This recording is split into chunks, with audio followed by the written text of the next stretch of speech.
Hello, this is Ahmed Tahsin. Today's episode, probably the best episode we've done on this channel so far. The guest is phenomenal and he has so much wisdom and knowledge to share. However, we've had some issues with the audio and we've done our absolute best to sort them out. As you watch, the audio will keep on getting better and better, and it's just only the 15 minutes. Please do not forget to subscribe and like for more episodes to come. Thank you and enjoy this episode. كيف حالك؟ الحمد لله بخير.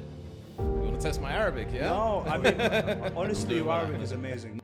No, I grew up, I didn't believe in anything. I was an atheist, I didn't believe in any God, I didn't believe in anything. If I looked at the Muslims, I would never have become a Muslim. I found myself homeless overnight. I was grinding, doing anything that I could do to get £60 at the end of the week, to be able to put food on the table. From the time that I converted to Islam, there was always that kind of desire to want to be able to speak Arabic. No, but honestly, like, it's really impressive how you picked up the language, and Arabic is such a tough language to learn. You don't have to be perfect, right? To be able to communicate. Like I always tell people, I'd much rather be able to communicate with mistakes than stay perfectly silent. Get out of our country, go back home. I'm like, where do you think I'm from? Like, I'm more English than you. Walking my home city, my city of London, that have been home for so many years, that felt like home, was starting to no longer feel like home because of the way that people were behaving towards me. The hardest thing in life is giving your best every single day. Mm-hmm. Innovation has nothing to do with the dollars that you have. We have no interest in being, the next Uber level organization. We don't want 2 or 3 levels of management within our organization. We want to keep it small, personalized.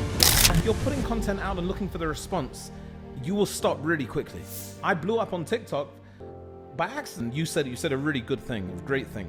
Leaders will learn by leading. How are you, brother Abdurahman? I'm doing well, Ahmed. Thanks for coming in today. Pleasure to be here. The pleasure is absolutely mine. We'll see. How's your day been? Yeah, so far so good. So far so. I think it's about to get a lot better doing this with you. 100%.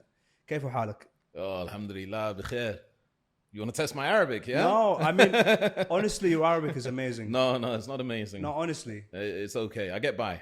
No, because I've seen a lot of people, they've been trying to pick up the language, and Arabic is such a tough language to learn. Perhaps. I mean, I've lived amongst Arabic-speaking people for so many years. A lot of people say to me, how come your Arabic isn't better than what it is? Which is understandable. They say, oh, if I went to England, if I went to America, my cousin went there and he lived in England for 6 months and, he can speak English fluently. But that's what we call an immersive environment, right? Where everything around you is the second language. For me, I lived in Saudi Arabia, for example, for 21 years. But the language that was around me wasn't Arabic. I was speaking English most of the time. I speak English at work, speak English with my family, speak English in the shops. Time for Arabic was just a small amount, but I managed to pick up something. And I get by. No, well done. And how long did it take you to pick up the language fully? Well, I haven't got the language fully, so I'm still. No, but honestly, I don't know. I mean, a good few years, 2-3 years, I started to get a little bit confident. Wow. And I think that's the case for anybody who's in an environment where they're exposed to a language that isn't their first language. They're going to pick up some, but you're going to pick it up according to how much you're actually immersed in it. So again, if you're an Arabic-speaking person, Arabic's your first language, and then you go to England, where there's no Arabic, essentially, you're going to really pick up the English language far quicker than, for example, somebody that comes to Dubai. If you come to Dubai, you're not going to necessarily pick up much Arabic because everybody's speaking English, right? That's true. Yeah. And I suppose as well, it's all about the person or the individual desire to learn the language. Yeah, that's very true. So I've met lots of Arabs who've been living in the UK for a long time. Yeah. And their English is really bad. Right. Honestly. Yeah. But don't forget, I mean, it's easier, it depends on their age. Everybody's different. Some people just naturally pick up languages. I mean, somebody, as we get older, it becomes more difficult, right? There's that, I think it's an Arabic saying that says, memorizing when young is like writing on stone, and memorizing when you're older is like writing on water. Yeah. It's my not easy. My grandmother used to say that. Really, yeah? Oh, yeah. wow. May she rest in peace. Yeah, I mean. No, but honestly, like, it's really impressive how you picked up the language, and you post your content in Arabic, and it's great. But what made you be like, okay, that's it, I'm gonna pick up the language, I'm gonna start learning Arabic?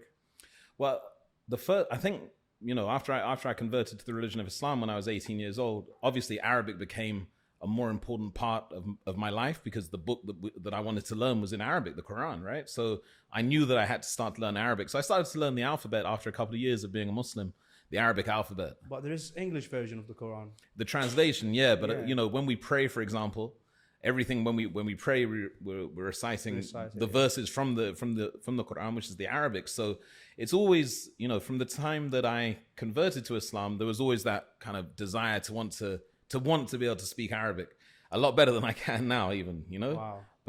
But again, as I said, I get biased about survival. I also like to show people that, you know, you don't have to be perfect, right, to be able to communicate. Like I always tell people, I'd much rather be able to communicate with mistakes than stay perfectly silent.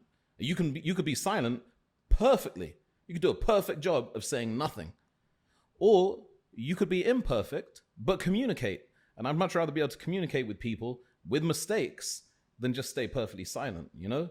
So I like to show people in my videos, okay, to make mistakes. I mean, I became famous. One of the things I became famous for was my love of shawarma, food, right? And I used to say, hibbu hadha shawarma, which means I love this shawarma, right? Because I do love shawarma. One day I made a video saying in Arabic how much I love it. It was during COVID. I was doing a lot of videos at that time. And I just told people how much I love shawarma. But actually, I think you can tell me, as far as I know, you're meant to say, hibbu hadihi shawarma. It's a feminine. So hadha is this in Arabic, but it's masculine. But I think shawarma, I was told, is actually feminine. So you should be saying hibbu hadihi. But I was referring to it in the masculine sense. I mean, you still can say I did. Right, yeah, no, but I wasn't saying hibbu shawarma. That's what people say. I was actually referring to the one in my hand at the time. So yeah, hibbu shawarma, I love shawarma in general, but I meant like, I really love this specific shawarma. I love it. I really do. And so I would make videos, there would be mistakes in my Arabic, but I think that authenticity of just somebody who's just trying to communicate is what helped to kind of accelerate the social media side of things. Because people like to see authenticity. People like to see, you know, people aren't looking for perfection. They're looking for authenticity a lot of the time. So that's why I use Arabic in my videos up until now, even though I know it's, you know, there are many, many mistakes. But I'll tell you, any time that somebody comes up to me whose first language isn't English, and they communicate in English with me, when they do that, and I hear their mistakes, I'm never thinking to myself, oh, I look at their mistakes. I'm just thinking, oh, this person's trying to communicate with me in English, you know? Like, people don't watch other people's mistakes. You know, just do your best to communicate. No, absolutely right. I mean, we're all humans and no one is perfect. Absolutely. And practice makes perfect. I want to speak about your background, your childhood, and what made you the person you are today. Okay. So where do you want me to start? Tell me. And if you go back in time, 20 years. 30 years ago, I was 18 years old. And it was at that time that I was at a crossroads in my life. I came from a very privileged family, very lovely family, beautiful family. Just me, my mom, dad, my sister. Very, you know, my father had a very, very large, successful business called Afia carpets that he inherited from his father. I was always planning to take over that business. That was always going to be what I did. And because of that, I never worried about doing well in school. I was always a rebel when I was younger. I got kicked out of every school I had went to. Every single school that I went to, they kicked me out. Was that because in the back of your head you had that insurance? It was. I think it was partly that. It was also I was later on diagnosed with attention deficit disorder, and that I think I struggled at school. Academically, I struggled at school, and the classes were large. I didn't enjoy school, and so because I couldn't keep up with the work, I used to just play. I used to make fun of people. I used to fight with kids. I was just anything but work. And that doesn't go down too well in school or even when you become older in your life, if you're at work or if you're at school. Same rules apply. You can't play about, you can't get into trouble, which is what I would always do. So I was always playing about, I was always being the class clown, I was trying to make people, you know, be Mr. Popular. That was my mission. My mission was really just to be as popular as I could be, which was a terrible strategy. And it led to me getting kicked out. I probably got, I lost count, but it's between 9 to 11 schools that I was expelled from. Wow. And I always tell people the story, I won't tell you the whole story because of the time, but there's a school that I went to, my parents sent me to one boarding school. So a boarding school where it was in Devon, so it was 2 or 3 hours away from London, and you sleep in the school, you go back home basically like every 8 weeks.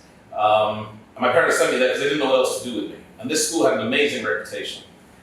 And the year that I joined it, the owners of the school died, and new owners took over the school. And it was considered one of the best schools in the whole of England, and it went from being the best to the worst within a couple of years. In fact, you can Google it. If you Google Dartington Hall School scandal, you'll find what happened to that school. So the year that I joined it, the school had a new philosophy, which was to make children responsible, give them freedom. So there were no school rules at all. You could do whatever you wanted. That's why I always tell people I started smoking my first cigarette when I was 9 years old at school, in the maths class, because there were no rules. The other kids were smoking at 9 years old. That's why I had my first cigarette there. So 9 years old, there were no rules. As long as you didn't break the law of the country, the law of the government, you could do anything. And I think 2 years after that, I got kicked out of that school. So I even got kicked out of a school that had no school rules. They also kicked me out. So that continued. I failed all my exams. I didn't pass any exams when I was younger. But around between 16 and 18, I did start to wonder and look for my purpose in life. I grew up, I didn't believe in anything. I was an atheist, I didn't believe in any God, I didn't believe in anything. But between 16 and 18, I started going on a journey looking for answers. As to, why is it that we're here? And it was around 18 years old that I went to Speaker's Corner one day, and I listened to people talking. In Hyde Park. And I listened to people talking, Christians, Jewish people, Buddhists, Hindus, everybody was there. And I listened to everybody and kept on going back to that park for about 6 months, listening to people there until I became convinced of the Muslim that was speaking. I became very convinced that Islam is the right faith for me. And cut a long story short, I embraced Islam in Speaker's Corner 30 years ago. And so that takes you, that's the answer to your question. Wow. I think. So you converted about 8 years ago. Yeah. And how did your family react to that?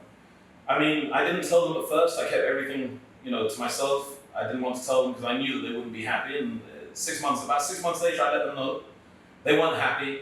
Things got pretty bad between all of us. And in the end, they took me out for dinner one night and gave me an ultimatum to essentially leave praying, leave my faith, or leave my faith or leave the family, one of the two. Wow. And I told them that as much as I love them, I have to love the one that created them more. And the one that created them and the one that created me told us that I have to pray, that I have to be a Muslim.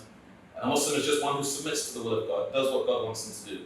And God wants me to pray 5 times a day, because they told me, no praying, you can't pray. I said, if you ask me to choose, then I have to choose prayer. I'm not going to leave my faith. And so they left me in a restaurant that night, and I found myself homeless overnight for not a very long period of time, but a few months of not having a home, and my father and mother disowning me and not having anything to do with me. I should say that was many, many years ago, and today I'm very, very close to my mum and my dad. I love them so much. They love me. They're very proud of me, and they've come to Dubai. The short time I've been in Dubai now for coming up to a year. 10 months. They've already visited me twice over here. We're very, very close. I speak to them all the time. But at that time, it was terrible. It was as bad as you could imagine. Yeah, and how old were you when they kicked you out? 18. 18? Yeah, so I was 18. Yeah. So that must have been a lot for you to take on back at that age. At the time it was, because I told you I came from a very privileged background. So I had everything that I wanted. If I wasn't wearing designer clothes, like today everybody wears designer clothes. But 30 years ago, designer clothes were very different. You didn't find the label, for example. Very rare to find the label on the outside of clothes. Emporio Armani, I remember, often had the label outside, but Ralph Lauren, Yves Saint Laurent, the labels were so discreet. You wouldn't know that somebody was wearing designer clothes back then. But the person wearing it would know. Now, of course, the labels are out there. It's on the front of the t-shirts. I'm not knocking it. I'm saying it was very different. So back then, I grew up in a house where everything that we wore was, tailor-made, the highest quality. Everything was just easy for me. I never had to worry about money. And then I found myself one night, overnight, with nowhere to go. So it was a lot. It was a lot to take on board. Fortunately, I was introduced to an amazing lady who, like me, became a new Muslim. I didn't know her before, but she also embraced Islam. She also had some challenges with her family, behaving in a similar way to mine. And the Imam in the mosque in Regent's Park, amazing brother called Mahmoud from Medina, one of the most beautiful human beings I ever met in my life, let me know that she was wanting to get married to somebody.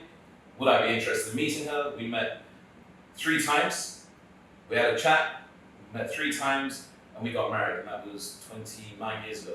And yeah, I was very fortunate because she had, unlike me, she had an apartment. She was, she was taken care of. She was comfortable. And she was kind enough to take me in, and we started our life together. So, and that's the mother of your children. Yes, that's right. Yeah. God bless, mashallah. Yeah, I mean, for a man, all what he needs is a woman who believes in his potential and his dreams, not for what he's got at the moment, and that's really rare to find.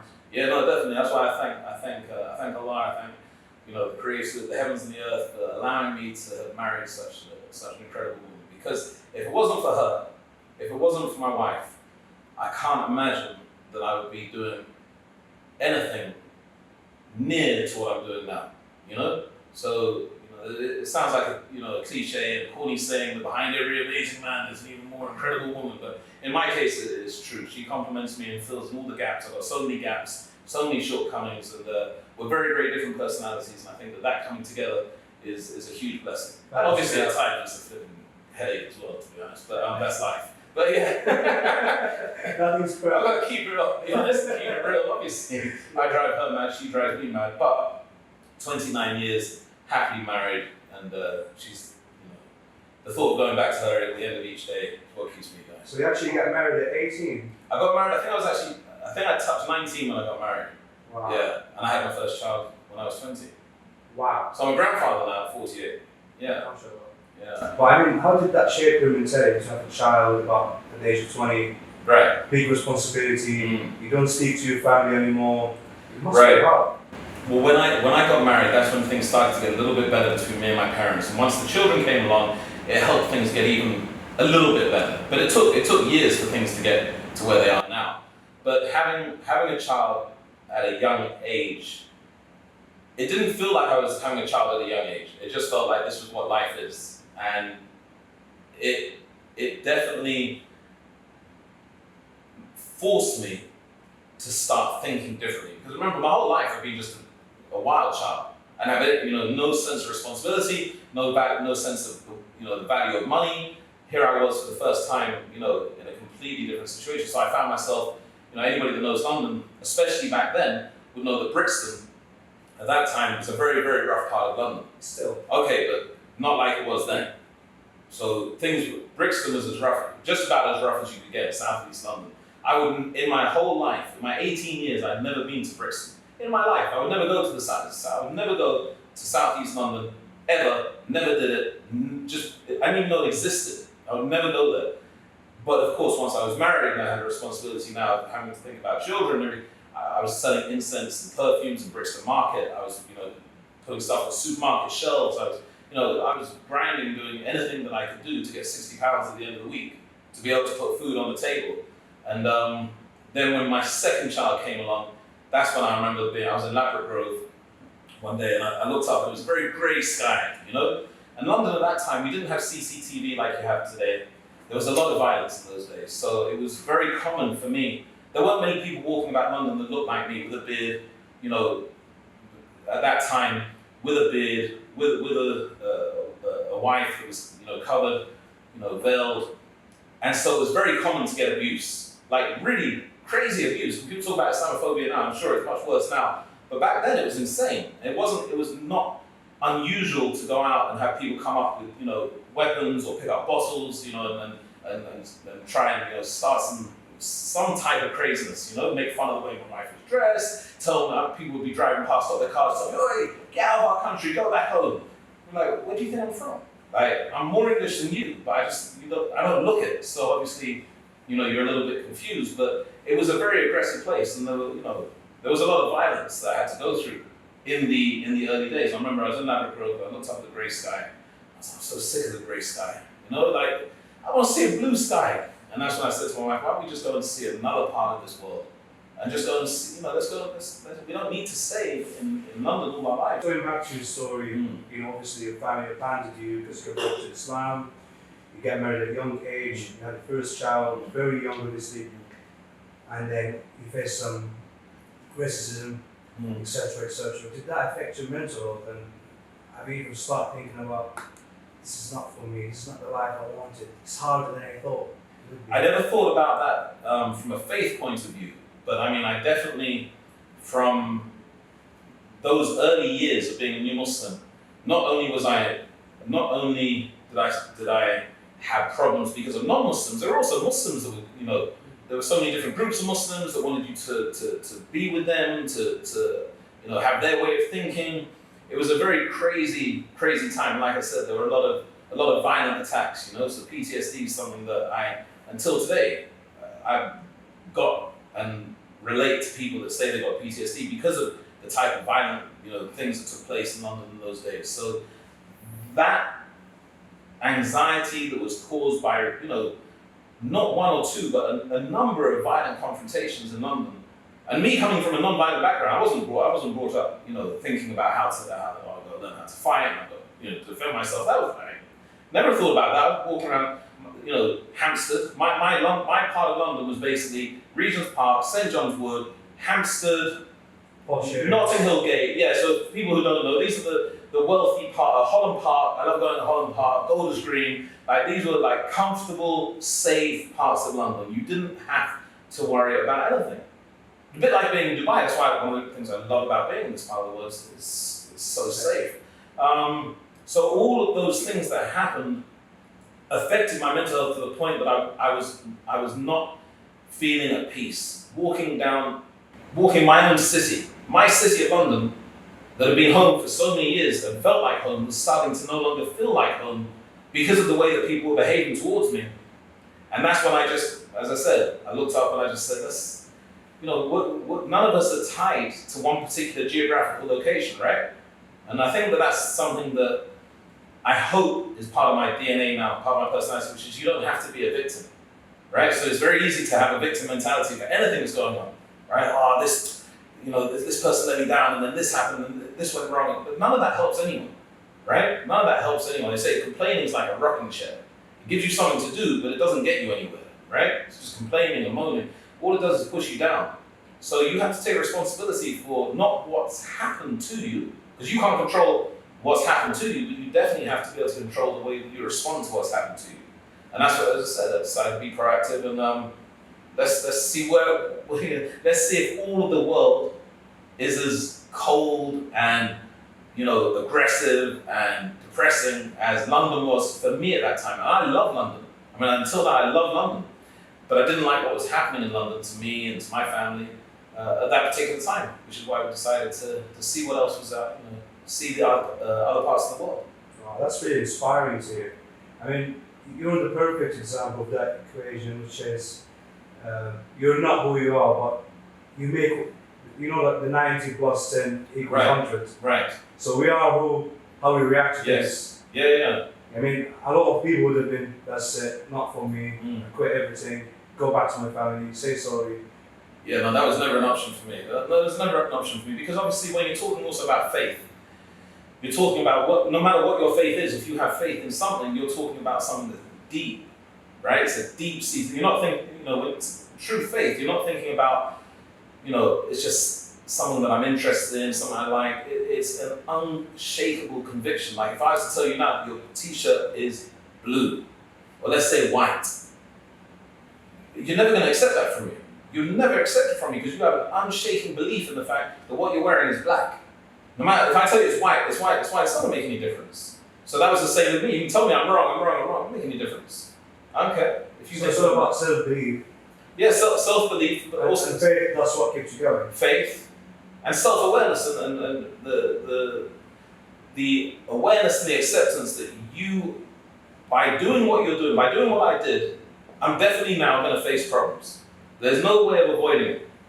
So you have to be able to acknowledge what I'm doing is definitely going to bring some problems my way, but it's worth it. And that you can apply to just about everything. There's risk and reward, right? Anything you do, whether it's business, whether it's having fun, anything, crossing the road, there's risk and there's reward. The reward of crossing the road is I'm going to get where I need to get on time. The risk is I might get hit by that car. So you have to weigh everything up. So that's the same thing. I had to make a decision and weigh things up when it came to the decisions I was making, knowing everything that I was doing was upsetting my family and going against centuries of tradition and the way that things be done. And by doing what I did, I created a new generation, a generation of Muslims. And that is something that in my bloodline has never happened before and can never be changed. It's done, it's a permanent thing, right? So because of that, you just know you're doing something that can't be undone. No matter what happens in the future, you can't go back and change what happened 30 years ago. And you can't go back and change the 5 children that I now have. And that is not insignificant. That's significant, So you got to be able to accept that there are repercussions for what you're doing, but balance the risk and the reward. So I watched a video for you earlier, and you talked about that story of the hat. So you wanted to wear that hat. Yeah. And there was a brother who told you, no. You went to the bookshop there. He was like, no, you can't. Yeah, that's right. Why? Ignorance. See, there's a kind of like a Muslim cap. Some people call it a kufi. I used to, it's like a white. Usually you see it like a white embroidered. They call it tatil. Okay, yeah. So I always liked that, especially when I was, younger. The year before I became Muslim, I was listening to a lot of rap, a lot of hip hop. And a lot of people were wearing it, like it was fashionable as well. So I really wanted to wear one after I became a Muslim. And I remember I went to go and pick one up, and I was like, yes, the time has come. And he was like, no, brother, no. How much Quran do you know? And I was like, what? He said, how much Quran do you know? No, you can only wear this when you know a lot of the Quran. Please. I was like, oh, I don't know. I was like, oh, all right. Bit of a disappointment, but my time will come. But they actually believe Yeah. what he meant. Yeah. They actually believe what he said. Yeah. He said to you, no, you cannot do that. You can't learn more Quran Yeah. in order to wear that hat. Yeah, you should, some of the things I heard, as a new Muslim. That's shocking. Yeah, but people probably had good intentions, but there's so much ignorance in the world. That's why I always tell people, if I looked at the Muslims, I would never have become a Muslim. If I looked at the behavior of the Muslims, I wouldn't have become a Muslim, because the behavior of people of any faith, but let's talk about Muslims, the behavior of Muslims doesn't necessarily represent the faith of Islam, depending on how those Muslims behave. So you could have a Muslim who's a wonderful example of the faith of Islam, right? He represents what's in the Quran, he represents the example of the Prophet, perfect example. And you have another Muslim who's a terrible example of what Islam is. He's harsh to people, he treats people badly, he's, his manners are bad. This is, far removed from Islam, but they're both Muslims. So you can't judge Islam by the behavior of the Muslims. You have to judge Islam by what you find inside of the Quran and by the example of the prophets, all the prophets, of course, that were sent. So that's how you judge Islam. Well said, but if I was you back in the day, that young age, I'd be like, what? I don't want that religion anymore. Did ever, extremists like that make you doubt a religion or have a second thought about it? Honestly speaking. No, they made me doubt people. So I met a lot of extremists in the early days, people that wanted me to get on a plane and go and fight in Afghanistan, or go and fight in this country, or go and fight, the extreme ideologies that people have. Actually, people like that.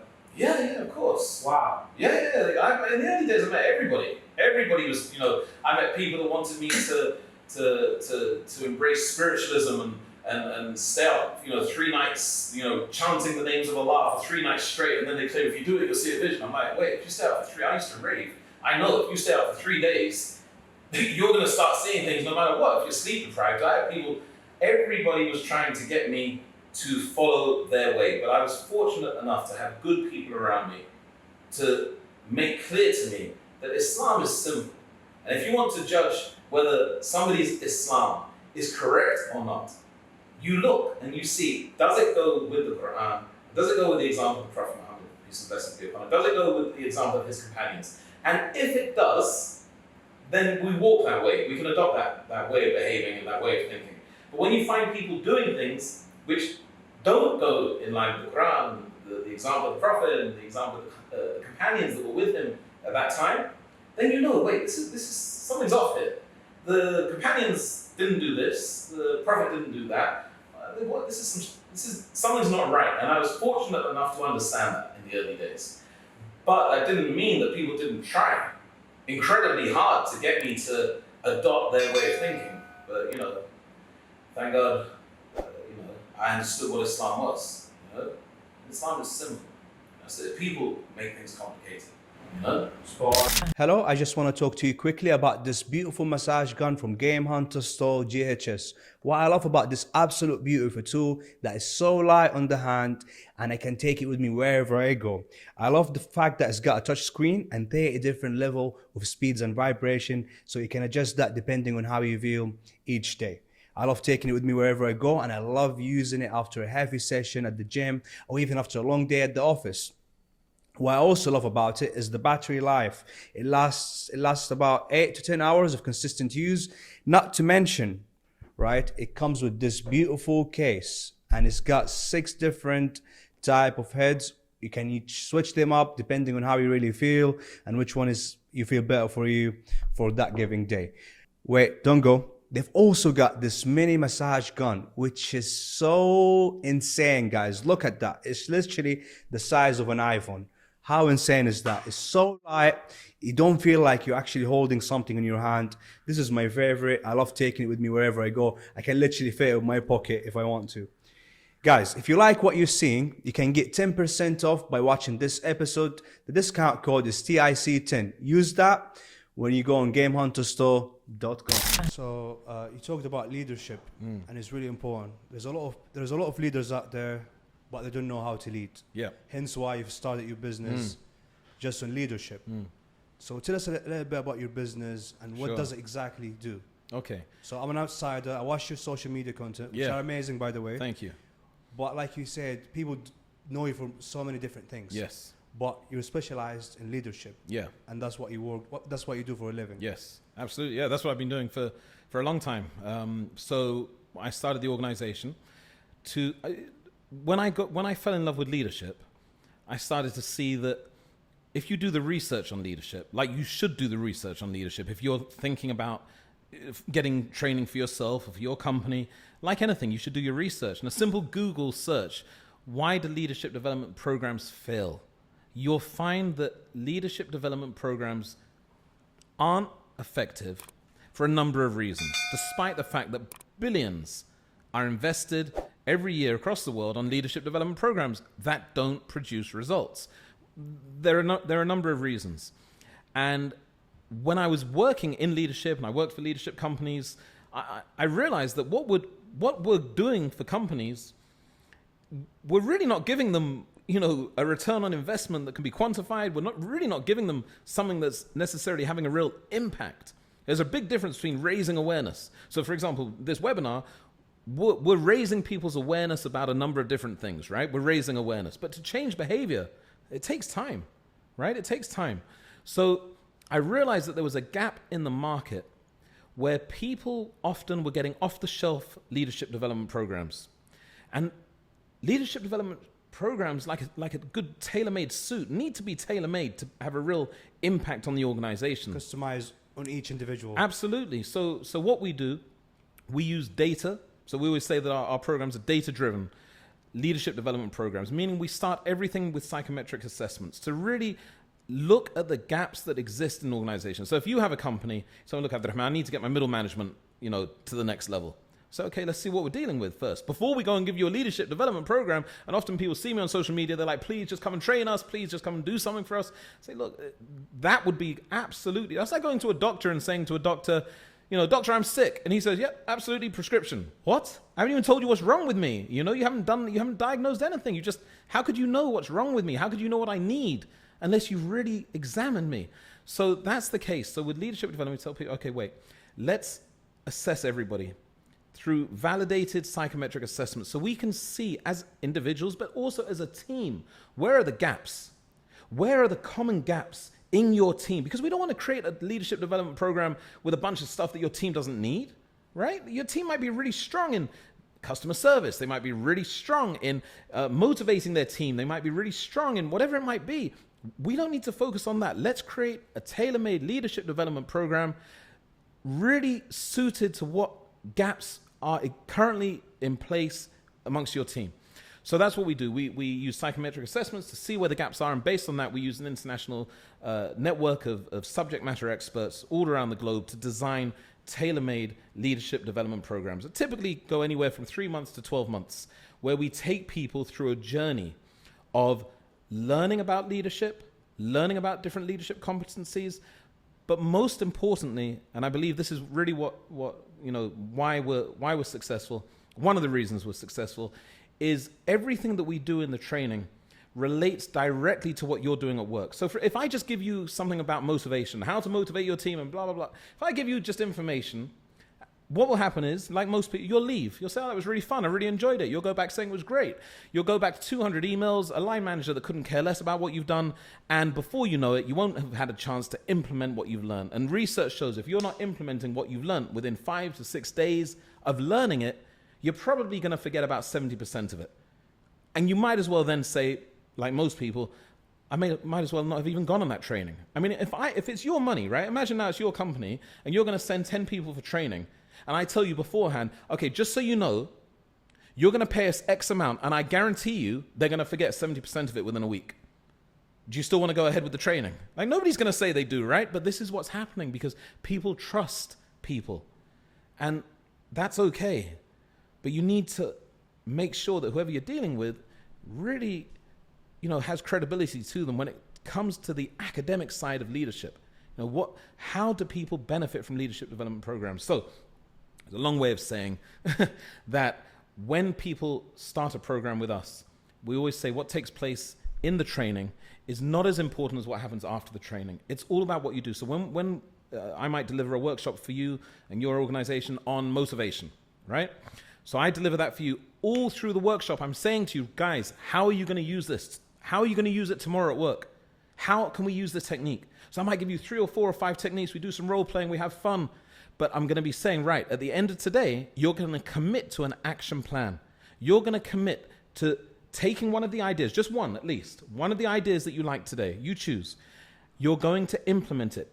I want you to write down, when are you going to implement it? How are you going to implement it? What do you think will be the return of investment by doing this particular thing? So that when you leave the workshop, the training doesn't stop. It really just starts. Then you're going to go back into work, commit with a commitment to use what you've learned. 2 weeks later, I'll come back in as a coach and say, meet with everybody. How's it going? Did you implement it? Did you not implement it? What challenges did you face? And we always get your line manager to be involved in the program. They have to sign off on everything that you do. So every leadership competency that we cover, you can only move to the next one by implementing what you've learned at work. And that has to be validated by the line manager. So in that way, we know that we're making a meaningful impact on an organization. I never would work with an organization that just says, oh, just come in and just deliver something. I'm not DHL, I want to make a difference in people's lives. I mean, leadership is the most important thing when it comes to business. Yeah. And as a CEO and founder, I find it really challenging and to be a better leader every day. You learn every day. Definitely. And as you go in with business and managing people, and one of the toughest thing I always find is managing people. And what I've done is trying to hire people that better than me. Yes. At certain areas or aspects in the business. So instead of hiring Big Dave from around the corner, because I know him for XYZ number of years, and I feel sorry for him. Maybe he's good at his job, and he knows what he's doing. But I can go out there and hire people who are better than me, where I can learn something from them, and that's what really helped me. So one thing for me, I find in leadership is managing people. And when you compare it to football, you're a football fan, right? So if you look at Liverpool, they've got a fantastic manager. He came in, average squad, he turned them into champions. And then you've got a great manager, he might go to Barcelona, right? Superstars, fantastic players, and he fails. So leadership is quite important. What do you think is the most challenging bit in leadership? Most challenging thing about leadership is what you see when you look in the mirror. You're the most challenging part of being a good leader, because you are the person who's getting in your own way. Your ego is the thing that's stopping you from making decisions. Your your lack of confidence is the thing that will get you into all types of problems. Your inability to make decisions when they need to be made in a timely manner. Your own emotions getting the better of you can have an impact on everything. So whilst there is so much, and you couldn't really pinpoint a specific part necessarily of what's the most important part of leadership, the biggest challenge to leaders is their own self. Because if they're not developing themselves, so if they're not developing themselves, they're always going to fall short. And you said a really good thing, a great thing. Leaders will learn by leading. So every day you said we're learning. That's how leadership is learned through leading. Leading and learning. You see, some people say experience is the best teacher. But that's really, it's not accurate, because if that was the case, you wouldn't see many elderly people who make very bad decisions. It's not like we get to an old age of 60 years old, all of a sudden, wow, everything I do is just perfect, No, it's not the case at all. But experience that we learn from is probably the best teacher. So when we lead, we make mistakes. If you're not self-aware, you don't see those mistakes. So if you were to say what's the biggest challenge to leaders, I would say their own ego. What's the most important thing for a leader? If you force me to pick something, I would probably say self-awareness. I absolutely agree with you when you said about ego. Because one thing that helped me develop the business and take it to the next level was putting my ego on the side, put it in the bin. That's it. I don't need my ego anymore. I'm not the greatest at what I do. But how can I get better? Yes. Hiring better people than me. Yeah, absolutely. Who've been in the market for 25 years plus. Right. So I can learn from and can help me develop the business into the next level. Amazing. All right, I might have to pay them more. All right. Or I might have to give them a share Yeah. or equity of the business. Yeah. But it is what it is. Yes. I mean, you're not going to be the best in your field if you don't have the best in your team. Absolutely. So it's like a football team. Let's say you're going to play the semi-final of the final of the Champions League tomorrow night. Who are you going to have in goal? Yeah. Who are you going to have in your defense? It's true. Who are you going to have as your number 9? So I've learned that at the start, I was like always looking for the cheap, low-cost route where I can get, hire someone. They're good. They've got 6-7 years of experience, but they're not the best. Yeah, I think that's definitely accurate.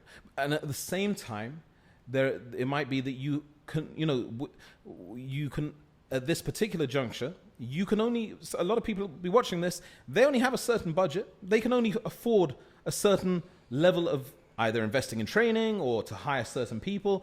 There's a level. So it's all about then, what can you do with those people? So I always remember Steve Jobs. I think it was Steve Jobs. He said, when we first developed the first computer, right, from Apple, when we developed that, IBM's budget for research and development, I forget the exact number, was something like 100 times more than ours.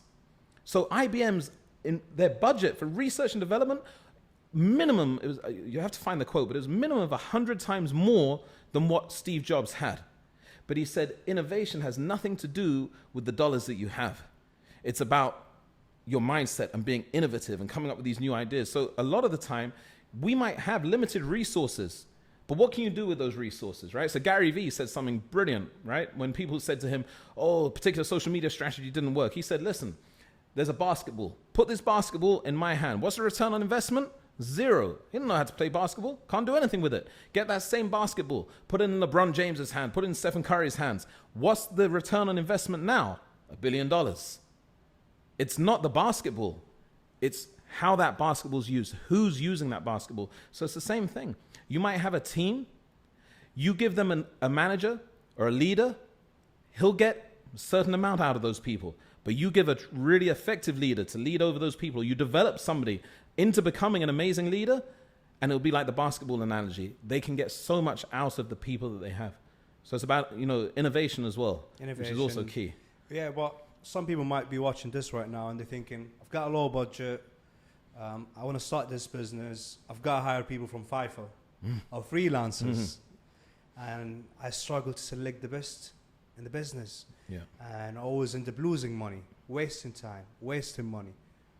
I'm giving up. What can I do? I can't test these people out better. And now you got to remember, most of the people work remotely. Yes. So you don't work closely with them and you don't really see how they actually like. Yeah.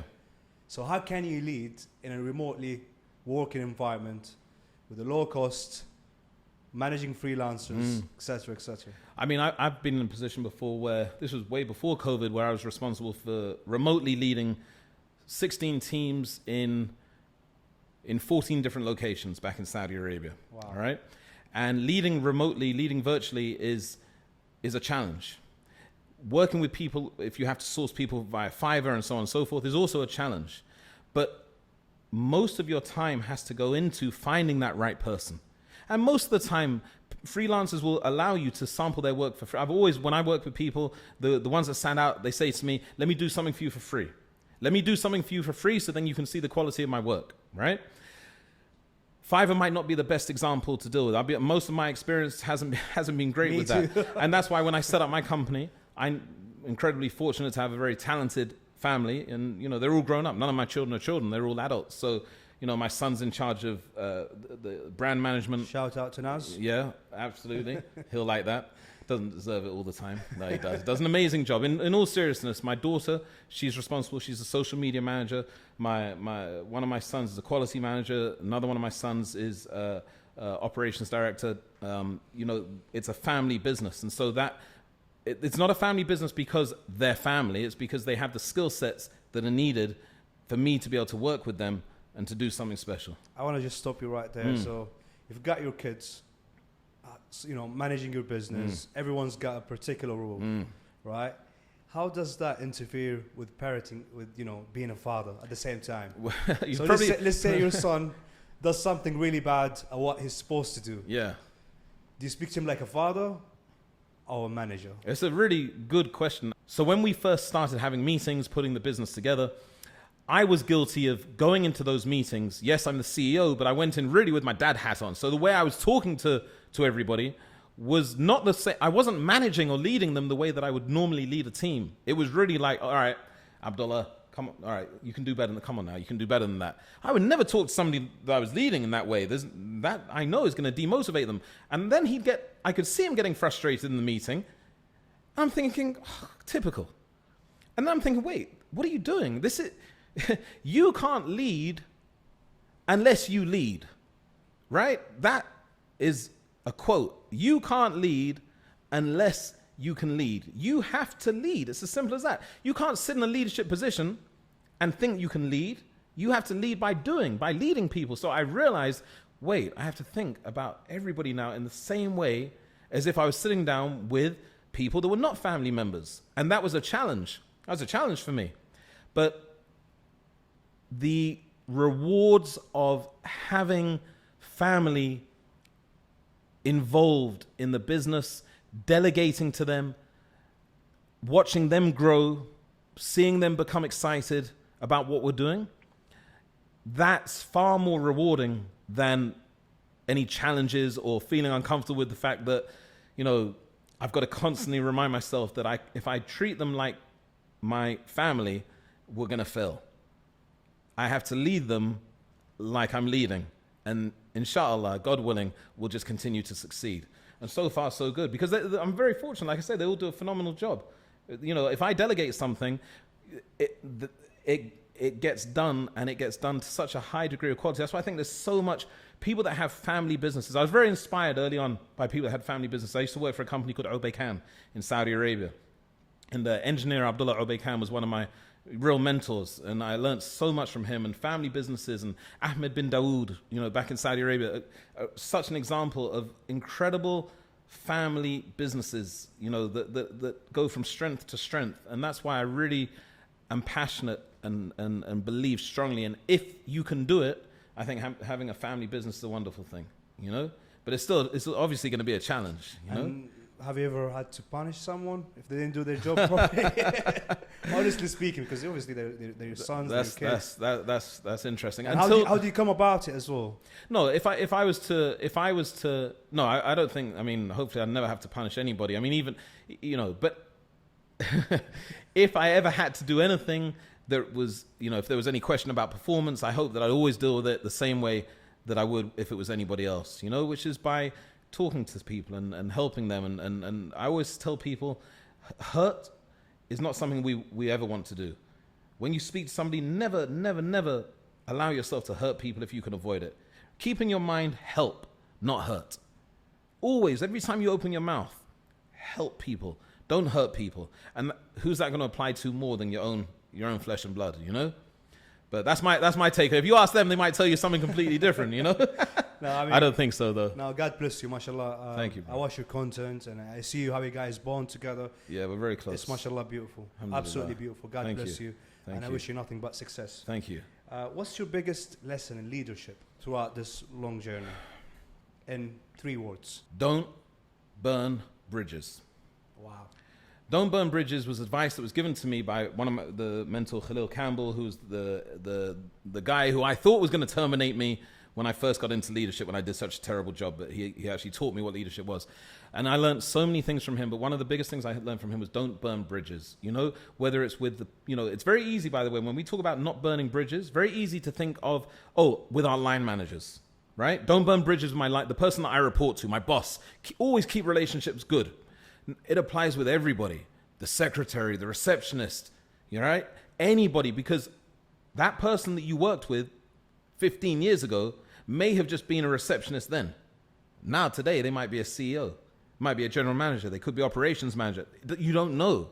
So don't burn bridges. Always make it so that no matter how the relationship comes to an end, as all relationships inevitably do, you want it to end in the best way that's possible. It might not be perfect. You might have had an argument with somebody. It might not have ended well. I've ended positions. There are people that I've worked with that I've walked away from. Positions that I've left, I've handed in my resignation and walked away.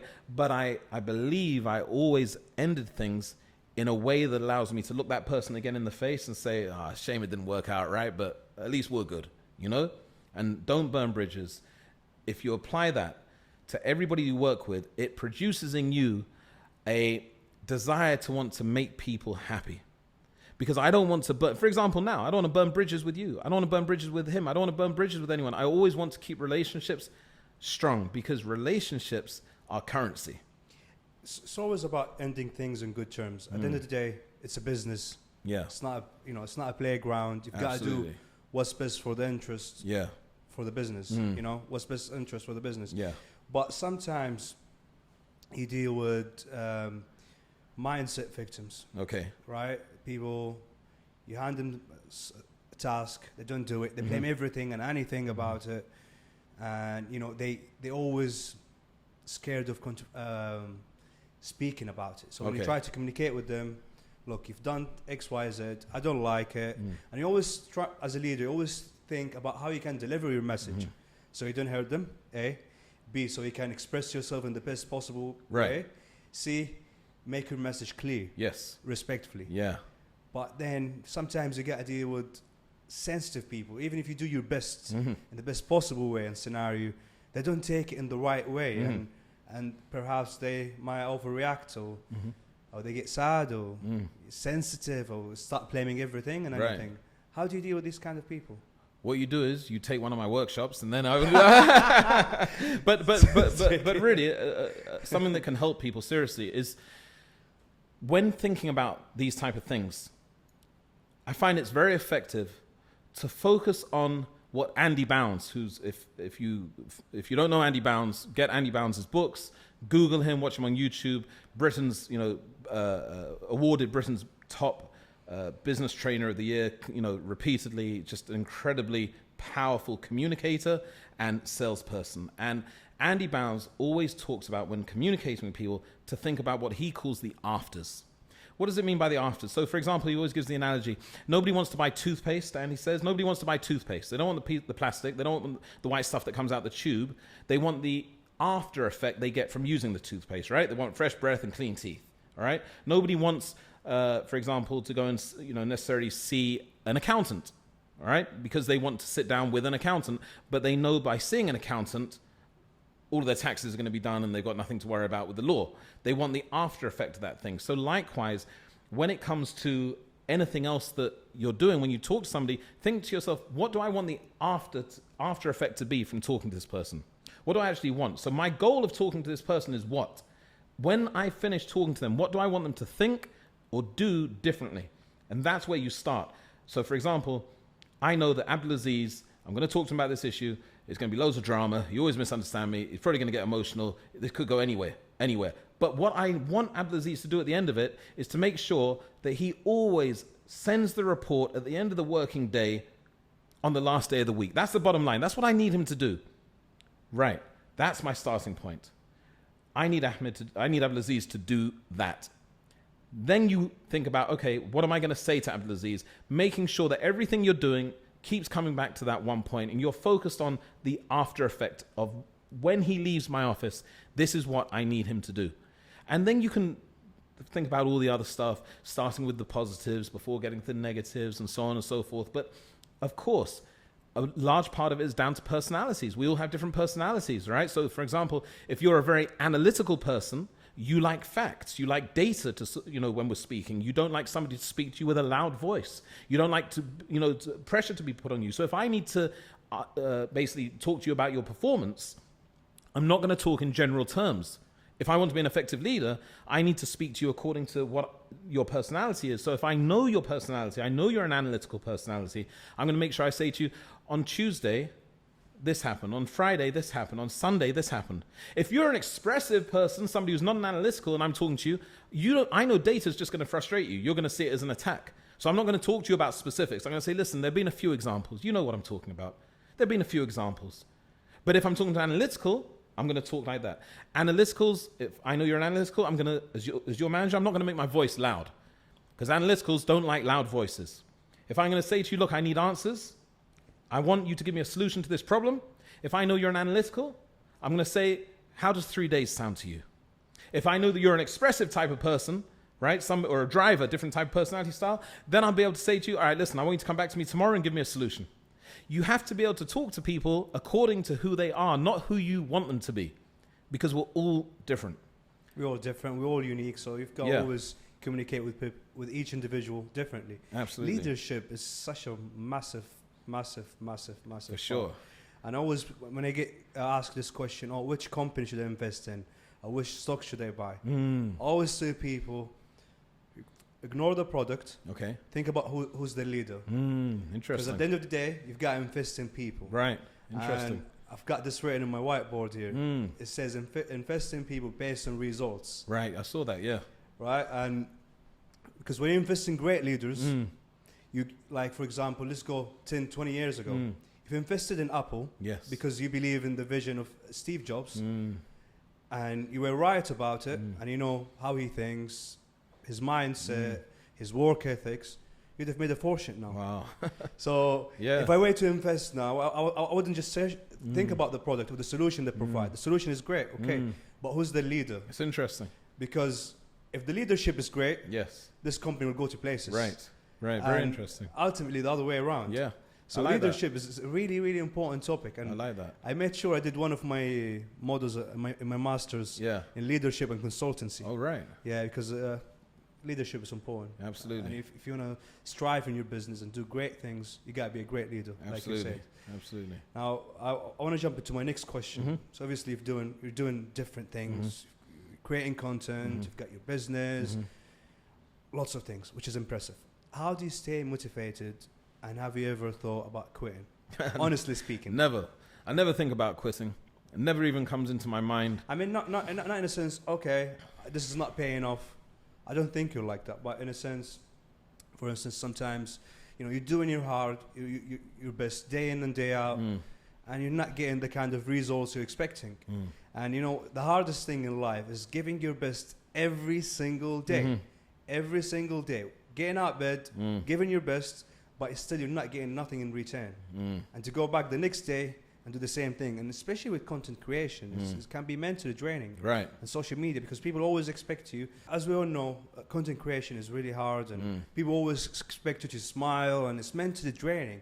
So have you ever thought about quitting social media? Okay. I'm not talking about your business. I'm with you. Yeah. So I think in the early days of social media, I was, I mean, the good for me, I was fortunate. I always only ever made content about things that I was passionate about, right? If I'm passionate about something, I make content about it. Simple as that. People ask me, what's your content? It's whatever I'm passionate about. Typically, that's my faith, positivity, leadership. It used to be food. Now it's more fitness. What I'm positive about, I make content about. But once I got, millions on TikTok and the other platforms started, doing well, I discovered the importance of not feeling that I need to post content all the time. So when you see me not posting content, it's because I don't feel like posting content.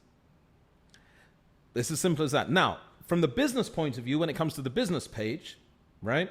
Afia Partners, at Afia Partners, just for anyone that needs to know, we can put it there for people. But when you look at the business page, that's different. Business page, we're going to batch content. We'll record everything on a day or two. We'll put it out on a daily basis. That can't stop, all right? But when you're talking about my own social media content, when you see me not posting, I haven't posted a few days now on TikTok if you have a look, it's because I don't want to. I don't feel like smiling in front of the camera. So if I don't feel like smiling in front of the camera, I can't pretend to smile. It's very difficult. People will see through that. So I think it's really important with anyone who's on social media, pace yourself. It's a marathon, not a sprint. One video is not going to make you and one video is not going to break you. You might have a video that goes viral. You will have many or most that don't.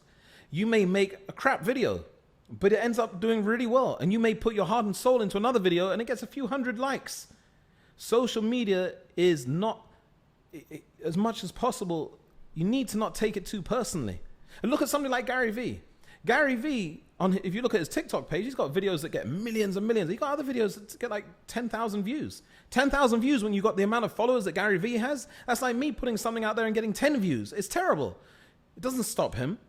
It doesn't stop him because if you're putting content out and looking for the response, you will stop really quickly. But you put out content because you're happy to put content. I put out content that my kids would tell me, oh God, please don't put that out. That's so cringy.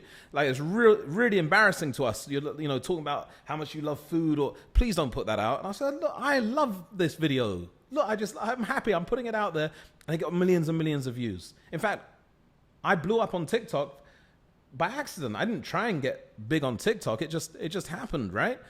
And again, it's just about authenticity. So if you feel that it's bringing you down, pause. Don't keep doing something that's upsetting you. It's a dangerous thing. Absolutely. Take a break, pause for a minute, definitely, reflect, definitely, go on a holiday. Yeah, definitely. Because, what you find these days is people just post for the sake of posting. Yes. To keep up with the pace. Yes. You've said a good point. It's a marathon, it's not a sprint. Definitely. Take your time. But when it comes to small businesses and businesses that they're just starting up, it's really important for them to put content every day. And not to overthink their content and not to try and make it perfect. Because I always tell people your pursuit of perfection will prevent you from performing, right? So you're so focused on it being perfect that you're not putting out any content, or you're only putting out the most polished, perfect content. People don't really care about how polished it is. They care about one thing. Am I getting value? Are you entertaining me? Are you educating me? Am I learning something from you? And 99% of the people might not like your content. But that's okay because you're not making it for them. You're making it for people who enjoy what you're doing. But you know what I've noticed as well? Like people attention span it's become so short that I don't know, maybe it's because the social media algorithms, they have programmed our brain. If you watch a video and within the first 3-4 seconds, if you don't like it, skip. Yes. Next one. Yeah. Next one. Yeah. And that's why you see all these Instagram now is doing the same thing, trying to copy TikTok. Yes. Right? That's right. And people were like, make Instagram right. again. Yeah. And Instagram are forcing creators and small business to post videos and reels. That's right. As we shall call them. That's right. And if videos got to be short, and if it's not entertaining and catchy within the first 3-4 seconds, people are going to skip it. They're not going to watch it. Right. And so people attention spans become really, really short and small. Yeah. They don't like your content within the first 3-4 seconds. That's it. But that's okay. But again, that's okay. It's okay because if you're putting out enough content, you have enough chances to engage people. But if you're only putting out a piece here and a piece there, you're limiting your chance of getting somebody to stay for more than a few seconds. You're just giving yourself one chance. Give yourself 10 chances, 20 chances, 30 chances, because once you put out that piece of content that people do stay on for more than a few seconds and forward it to somebody or save it or whatever they do with it or comment on it, that's when the algorithm kicks in and that's when your content starts getting shown to more people. The fact is, most people, I always tell myself, most people have no interest in anything I've got to say, but I'm not there trying to get those people. I'm trying to find people who like what I bring to the table. And if they don't, that's absolutely fine, because this is the world we live in, right? Not everybody's for everyone. Not everything's for everybody. It's okay. It's okay if you don't like my content. That's absolutely fine. I hope you find something that you do like, because I'm not looking for you necessarily. But people, I just think it comes down to what Gary Vee said as well about not being selfish with your content. People make content a lot of times for themselves. It should be for the people that are consuming it, right? You're giving value. What value am I giving people? What reason am I giving people to watch me, right? What's in it for them? It's all about what's in it for me. So when you're, if you give value, then if you give value for free, as Gary Vee again says, people will pay for exclusivity. And that's what I found. You can give out value for free, but there'll be somebody out there that says, wow, I wish you could come and train our company. I wish we could get you exclusively. And that's where the business side comes in, So you just got to keep on going. But the moment that it's upsetting you, take a break. Naz, for example, one of my children, he's very successful on social media. He's got over 500,000 followers. He stops on a regular basis. He stops and takes breaks all the time, and then when he comes back with a vengeance. But he takes breaks all the time. It's not because he's lazy. It's just he hasn't got anything that he particularly wants to put out. It's not making him happy. Yeah. He hasn't got the creative idea, but when it comes, then it does. So you just take breaks. People, what's going to happen if you don't put out a video? Oh, everyone's going to forget about it. No, I'm going to forget about you. They'll remember you when you come back. I'm like Nas, to be honest. So if I don't feel like posting today, I don't post. I might not post for a month or two. Yeah. Like people who actually like my content, or for the person I am, will stay following me. Yes. But new followers might, okay, this guy's not posting. That's right. I am following him. Yeah. Unfollow. Bye. Yeah. But the other challenging part now in social media is your actual following. They don't see your content you post. Yes. Because when they go on their feed, all what they see is content of others. Yes. And the algorithms are just working in such an evil way. Just, you know what I mean? Like, all what you see is just useless videos. Yeah. People doing this kind of dance or stuff. But you just got to remember, those videos are useful for somebody. So you can't have a sense of entitlement. I'm going to own this platform. And no, listen, what people putting all those videos, if those videos are on the For You page, that's because people like those videos. So somebody somewhere is benefiting. Now, they're not benefiting in the way that you and I might say, what are you getting from that, watching that video? You're not benefiting, but people are. That's the thing. It's like a buffet, right? There's something for everybody. You just need to focus not on what other people are doing. You got to focus on, what am I bringing to the table? You got to focus on, what is it that I'm doing that would cause somebody to say, I'd like to listen to what this person's got to say. So Abdurahman, tell me more about the secrets of chasing your passion. Why do you get up every day with a big smile, positive, and striving to be the best leader, and chasing your passion day in and day out?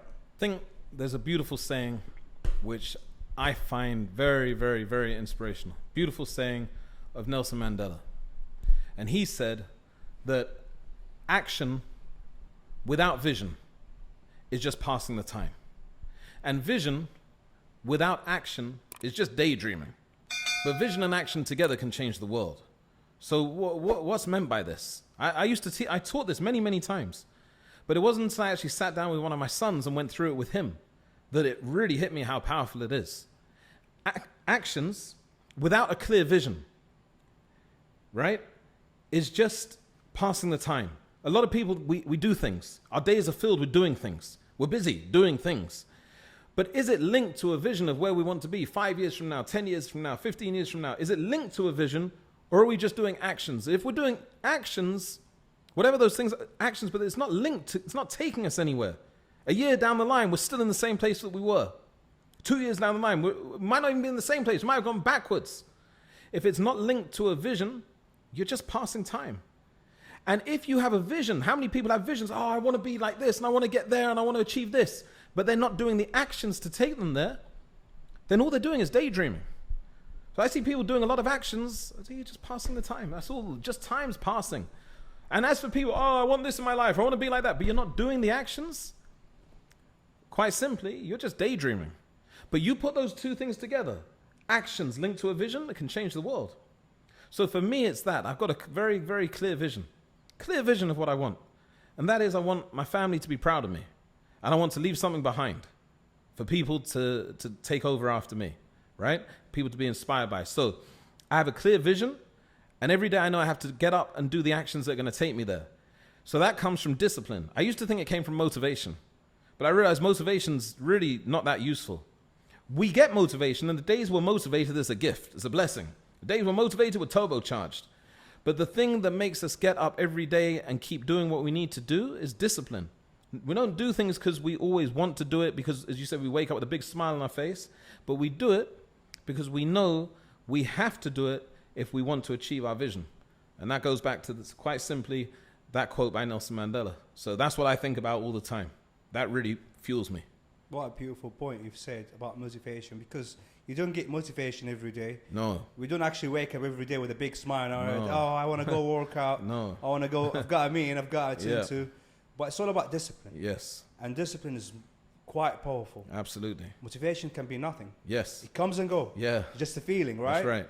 And discipline is getting things done. Yes. Regardless of how you feel. Definitely. So to be honest, today I hit the gym. Yeah. Gone 30 minutes cardio workout. Yeah. And I didn't want to do it, but Yes. I have to do it. Yes. And yeah, it's all about discipline. And that's what makes you win championship, Yeah. not motivation. Yeah, I agree. So 100%. I've seen your post recently. You start getting into the fitness Yeah. life, workout life. Yes. How's that been going for you? Amazing. And you look good, by the way. Thank you, bro. Honestly. I appreciate that. Yeah, I think I do too. You know, I can honestly say that now. I'm very, very happy. Because with all the years of focusing on many, many different things, focusing on social media, focusing on business, focusing on family, focusing on all of those things, along the way, I realized I'd let myself go. And I didn't realize how badly I'd let myself go until I got to Dubai. When I got to Dubai, I remember I was in Nakhil Mall, and I was in, is it Waitrose? I think I was in Waitrose. I looked around and I was like, why is everyone here really in shape? Like everybody, I was standing at the till and I'm looking up and there's people and they're in shape. And I was like, this is really different from what I've been used to. Like people in Dubai, for the most part, you don't see people out of shape. People take care of themselves physically. And it really hit me that, wow, I've really neglected myself. So then I said to myself, right, everything else in my life is just about perfectly in place where I want it to be, except me. So now I need to fix me physically. So I was very fortunate, you know, closest person to me here in Dubai helped me to find a personal trainer. I found an incredible personal trainer. Shout out to Rami. Rami Classic is just what, as a coach, I recognize good coaches. And even though I'm not a bodybuilding coach, a physical fitness coach, I recognize what a good coach Rami is. And Rami told me at the beginning, listen, just stick to the plan. Follow what I ask you to do, and we're going to get there. And, you know, 6 months, 7 months later, I've dropped over 32, 33 kgs. I built, you know, real muscle mass. I was in really bad shape. I'm telling you, I couldn't walk to the door without breathing heavily. You know, I was eating and breathing so heavily, and my wife, the kids would say, can you hear yourself? I'd be like, no, what? And they'd be like, you're breathing really heavily. I didn't realize how dangerously out of shape I got, because that's the thing. Sometimes we can get so focused on other things, right? Oh, this person's doing this and that person's doing this. And we get so focused on all the different areas of our lives, good and bad. Well, sometimes we forget, what about us? What about taking care of ourselves? And that's it. I just committed through discipline, you know, to a daily regime of eating clean, working out every day, and just changing my whole lifestyle. So yeah, that's the one of the best things that I've done since getting to Dubai has been getting in shape, you know, and you see that, as I said, around in Dubai, you know, right from the you know, even the ruling family, you know, the sheikhs, you see them, they're in good shape. People are taking care of themselves, you know, they really pride themselves on, you know, they've got all types of, you know, all the beaches here, you can work out in the beaches, and it's just everything is set up to help you to live a good, clean life. So if you want to. Good environment. It's a good environment for that. And I think being out of shape here is pretty much frowned upon. It's not considered a status symbol to walk around and be out of shape if you can avoid it. Now, not everybody can, of course. Some people just physically are unable to help the way that they're, you know, the way that they are. Perhaps they're not physically able to exercise like I am. But as long as I am, then, you know, this body is a gift from Allah. And, you know, there's a hadith, a saying of the Prophet Muhammad, peace and blessing be upon him, where he said, your body has rights over you. So this body has rights, that we do good with it, that we look after it. And I think, you know, it's from an Islamic point of view, it's not encouraged for us to overeat, to be gluttonous, to be physically unfit as I was. So yeah, very, very happy. I mean, at the end of the day, the perfect mind is in the healthy body. Right, yeah. And for me, it's more about mental health. And yeah, definitely. And working out every day just helps me be in a good mood. Oh yeah, definitely. Be more positive. I was diagnosed with attention deficit disorder. In the past I've been on different medications. I tried Ritalin, tried Concerta, all types of stimulant medications that would help balance things out, as they called it.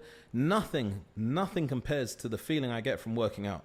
And just the mental strength you get from completing a workout. I do workouts sometimes, and I'm honestly close to tears sometimes. Not because I'm like emotional, but I can't believe that I'm actually achieving what I'm achieving. Like, I couldn't have done this 6 months ago, 8 months ago.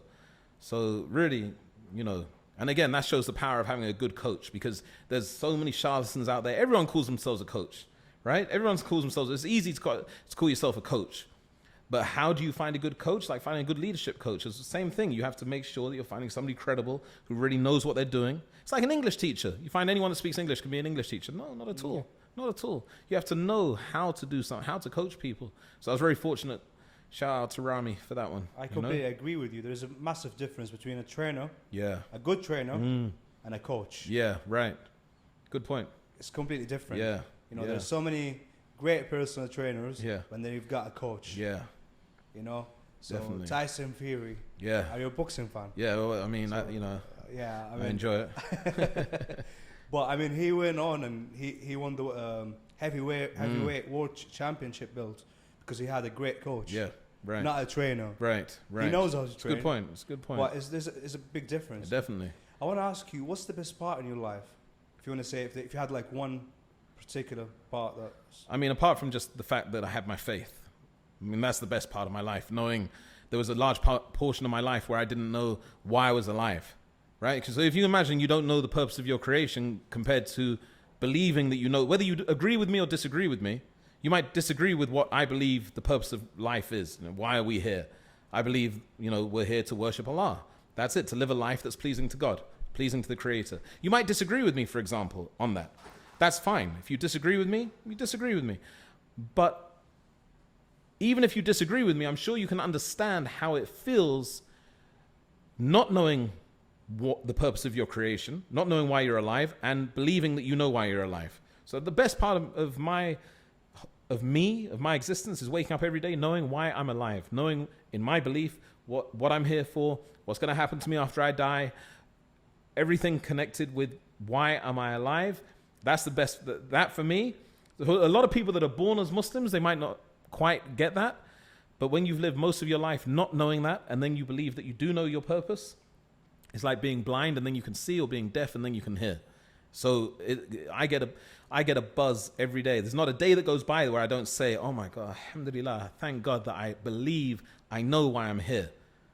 Because I can't imagine not knowing why I'm here. I can't imagine going through a day not knowing why I'm actually alive. Like that, I couldn't imagine that feeling. Apart from that, it's my family. I'm a family man. When I'm not working, I'm with my family. I have a very tight social circle. I have a very small number of very close friends that I trust.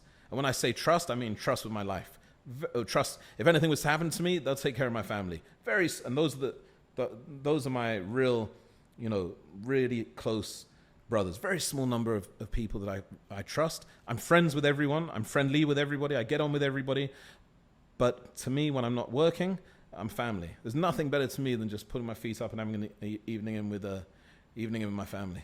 That's really powerful. Yeah, I love that. There's nothing. That's everything to me. God bless you and your family. And you, man. Thank you, Habibi. No, that's really got me emotional. Oh. Yeah, no, honestly. And it's really hard to find a good circle of people around you. And like you said, small circle, but it's always about quality, not quantity. Yeah, definitely. Now, obviously, you've got the big audience, you've got the fame, people know you. How do you filter out good and bad people? Because now everybody want to be on your table. Everyone have a piece of you. How can you tell? I mean, I'd love to give you a special formula, a secret trick. I have the general belief that everybody, I don't say everybody's good because I know everybody's not good, but generally speaking, everybody means good. I'm not a suspicious person. I don't trust people often, but I'm not suspicious of them at the same time. And there's a difference. I might not trust you to look after my car while I go on holiday, but I'm not suspicious that you're going to do anything to harm my car when I'm on holiday. There's a bit of a difference there, right? But what I have found is that people, actually, I'll tell you what my father told me. My father told me, and I believe this, he said to me, the true friend, and by this, somebody that you can truly trust, is the person who is the true friend is not the one who, you know, you got a problem, you call them up at 2:00 in the morning, they come and help you. That's a friend. The sign of a true friend is the one who's as happy for you as you are when good news comes to you. When you have something good come to you, they're just as happy as you. They couldn't be happier that you've got something good coming to you, right? And that, when you apply that to people, you find very few people will actually be as happy as you are when something good happens to you. They might be happy, but they're not as happy as you, right? It's very few. As for just when you're doing, you know, dealing with people in business and so on and so forth, for me, it's all about word of mouth. Before I do anything here in Dubai, I always check with my closest brother here. I'll always say to him, do you know this person? What do you think about this person? What's your advice on this? What's your advice on that? You know, I always ask people that you trust for advice on who to deal with. But again, I think as long as you're not out there, you know, thirsty and hungry and, you know, craving for business or to do business with everybody, as long as you're careful and select about who it is you want to work with, then you take your time about vetting people. We have a policy in our company. We limit the amount of companies that we work with, for example. When we have no interest in being, you know, the next Uber level organization. We don't want 2 or 3 levels of management within our organization. We want to keep it small, personalized, so that we can provide exceptional service to our clients. And we can only do that if we limit the amount of clients that we work with. So on purpose, we choose to work with a small number of clients. And we're very, very careful about who we work with.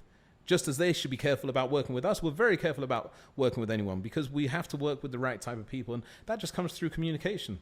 So again, getting to know people, you know, and but generally, you know, I'm pretty trusting, you know, to a certain extent on a surface level of people, you know, but actually trusting, that's something that you build with time, you know. Absolutely. They always say time reveal the true color of characters. Absolutely. That's very good. I just want to touch on a point you just said before I move into my next question, is you're very picky about the quality of clients you work with. Yeah. And so am I. Right. Because for me, it's quality over quantity. Definitely. Still. I don't want to work with hundreds of clients. Yes. And then I'm all over the place, and I'm not as just with each individual. Definitely. I want to give my absolute best to each client. Yes. And you know, you need clients that understand exactly what you do. That's right. And at the end of the day, it's all about managing expectations. Yep. And we've got a slogan in the company which says, under promise, over deliver. Yeah, love it. And performance or results always say the truth about you. Yes. No, that's Very a great good point. I agree with you 100%. So if you go back in time, 34 years ago, what one advice you would give to Joe or Abdurahman? I'll just say Joe. Okay. Okay, who am I talking to? What age is he? Let's say 18, 19, 20. Okay. Just figuring out his purpose in life, being kicked out of the family, trying to figure out what he's going to do next. I say, like one simple advice, like, just know, in life, you never know what's around that corner. So in life, we get very upset and frustrated with what's happening right in front of us, right? Oh, this happened and that's happened and this has gone wrong and that's gone wrong. What we can't see in life was just around that next corner, man. It's all going to get better. It's all going to get better. But around the next corner, it's probably going to get worse again. And then it's going to get better. So I would give the advice to a younger version of myself, and I'd say, just remember this verse in the Quran that says, with every difficulty, it will be followed by ease. With every hardship, there's going to be an easier time. And it's then repeated the second time. With every hardship, every difficulty, there will be ease. And what this shows is that the ease will always be more. Because with every hardship, there's ease. With every hardship, there's ease. The easy times will keep coming, but they're going to be interrupted by difficulties. So no matter the difficulty that you're in, just around that corner, things are going to get infinitely better. But you just got to be patient. I'll tell you something that happened to me when I was 30 years old. The company that I worked in, my first management position, it was the best. That was my first company in Saudi Arabia. I worked in Jeddah, and after doing a terrible job as a manager, I did an amazing job as a manager, and I stayed there for 4 years. I was the poster boy of the company. Everybody loved me there. I was fantastic. The results spoke for themselves. I did such a good job. After 4 years, I decided it was time for me to move on from the company. And so I told them, I want to move on. I'm going to be going to another company. It's not a competitor. In Saudi Arabia, they have a pretty strict system of who you can work with after you finish with a particular company. So when you finish a contract, they have the right to terminate you or end your service and send you out of the country. Or if they want, but they don't have to, they can allow you to transfer to another employer, but they don't have to.